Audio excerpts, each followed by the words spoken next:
James Bond. 다니엘 크레이그의 제임스 본드 5번째 작품이자 그의 마지막 시리즈 007 No Time to Die를 보고 왔습니다. 오늘 짧은 영상에서는 영화의 좋았던 점과 아쉬웠던 점, 그리고 나름대로 의미를 부여해본 몇 가지 키워드까지 이야기해보고자 합니다.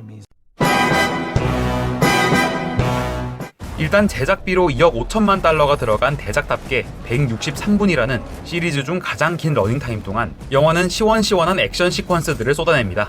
초반부의 이탈리아 차량 추격신은 영화 시작과 함께 자세를 고쳐앉게 만들고, 자메이카에서 다른 요원과 접선하는 부분에서는 기존 로저 무어 시리즈의 오마주도 볼 수 있었습니다.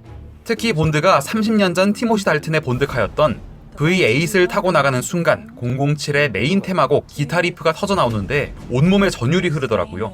007 시리즈의 아이콘과도 같은 에스턴 마틴 DB5와 시그니처 건배럴 등 제임스 본드를 헌사하는 씬들을 많이 찾아볼 수 있습니다. 이제는 고전이 돼버린 007 시리즈 특유의 첨단 무기를 보는 맛도 쏠쏠한데요. 허무맹랑하지 않고 나름 과학적 고증이 있어 보여서 눈길을 제대로 사로잡혀버렸습니다. 특히 종반부 비밀스런 기지에 침투하기 위해서 비행체를 타고 들어가는 장면이라든가 마지막 롱테이크 액션씬에서는 입이 떡 벌어졌습니다. 이번 영화에서 빌런이 아쉽다는 평이 많은데 이건 잠시 후에 자세히 이야기하겠고요. 오히려 분량이 짧은 조연들의 활약이 굉장했습니다. 본드걸 팔로마 역을 맡은 아나 디 아르마스는 너무너무 아쉬울 정도로 완벽하게 자기 역할을 소화한 뒤에 퇴장하고요. 전작 스펙터에 이어 다시 출연한 블로펠드 역의 크리스토프 왈츠는 어느 영화에서나 그렇듯이 조용한 카리스마를 짧고 굵게 뽐냅니다.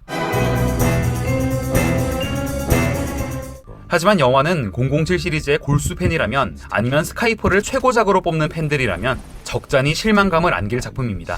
일단 세월이 흐른 탓인지 제임스 본드의 이미지가 많이 변했습니다. 바람둥이보다는 지고지순한 남자로 돌아와서 007 특유의 캐릭터성이 상당히 희석됩니다.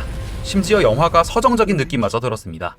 여기에 날렵하던 건배럴 오프닝도 밋밋, 007 시리즈의 상징인 오프닝 크레딧도 밋밋, 초반 이탈리아에서의 액션을 제외하면 쾌감을 주는 장면을 찾아보기 힘들고, 클라이맥스에서 터지는 카타르시스도 여타 시리즈에 비해 훨씬 약해서 일반적으로 액션 영화의 흐름이 보이는 우상향 곡선을 그리지 못합니다. 아마도 적지 않은 관객분들이 극장에서 3시간 가까운 시간을 참아내기는 쉽지 않았을 것 같습니다. 여기에 제임스 본드답지 않은 인류애와 가족애는 덤입니다. K-18을 연상케 하는 몇몇 개 씬은 그간 쌓아온 007 시리즈의 근간마저 흔듭니다.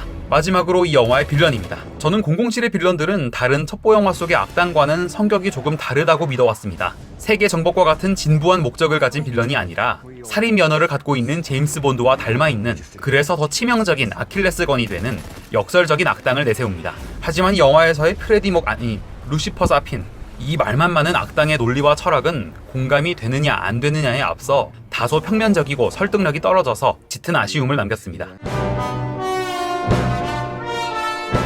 마지막으로 영화를 보고 나름대로 생각해본 몇 가지 키워드를 말씀드리고 싶은데요. 조금의 스포일러도 원하지 않는 분들은 먼저 영화를 보시고 영상을 마저 시청해주시길 바랍니다. 007 No Time to Die는 제목에서부터 시간을 내세우고 있습니다. 본드는 처음부터 마지막 순간까지 자신의 연인 마들렌을 향해 시간은 얼마든지 있다고 말합니다. 자신의 부족한 부분에 대해서 타이밍이라고 말하기도 하고요. 엔딩 크레딧이 올라가는 순간 극장에 울려 퍼지는 루이 암스트롱의 We have all the time in the world의 가사 역시 우리는 세상의 모든 시간을 가지고 있으니 오직 사랑만 하면 된다라고 다시 한번 시간에 대해 강조합니다.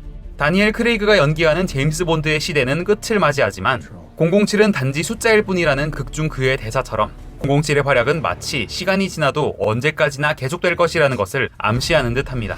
그렇게 본다면 No Time to Die는 수많은 사건을 해결해야 하는 007에게는 죽을 시간이 없다는 뜻으로 보이지만 영화를 다 보고 나면 아직은 007이 죽을 때는 아니다라는 의미로 다가오기도 합니다. 영화에서는 이상하리만큼 일본 색채가 뚜렷하게 묘사됩니다. 빌런인 사핀을 상징하는 흰 가면은 일본의 전통 연극 노에 쓰이는 소품입니다. 러시아와 일본의 분쟁 지역 한가운데에 있는 섬에 일본식 정원이 있는데 일본 무로마치 시대에 탄생한 고산 수식 정원 젠가든입니다. 이 와중에 사핀은 일본풍 옷을 입고 다다미에 무릎 꿇고 앉아 있습니다. 갑자기 제임스 본드가 사핀에게 미안하다며 도계자를 하는 장면은 와, 저렇게까지 해야 할까, 영화를 보며 살짝 민망한 느낌마저 들었습니다. 찾아보니 캐리 오쿠나가 감독이 일본계 미국인이며 그의 아버지는 일본 출신으로 2차 세계대전 동안 일본계 미국인 수용소에서 태어났다고 하는데요. 이러한 설정과 연출이 의미심장하기보다는 다소 무리하게 차용된 것이 아니냐는 의견도 터져나오고 있는 것 같네요. 전반적으로 다니엘 크레이그의 작별을 위한 성대한 마무리를 하려 애쓴 느낌은 들었지만 중간중간 몰입을 방해하는 요소들이 적잖이 있었던 아쉬운 작품이었습니다. 덧붙여서 헤라클레스 프로젝트로 알 수 없는 바이러스에 감염돼 죽어가는 사람들, 또 내가 사랑하는 사람을 언제든지 감염시킬 수 있다는 설정은 요즘 시국과 너무 닮아 있어서 혹시 이 감독이 예지력이 있나 싶을 정도로 2019년에 제작된 이 영화의 선견지명에 놀랐습니다.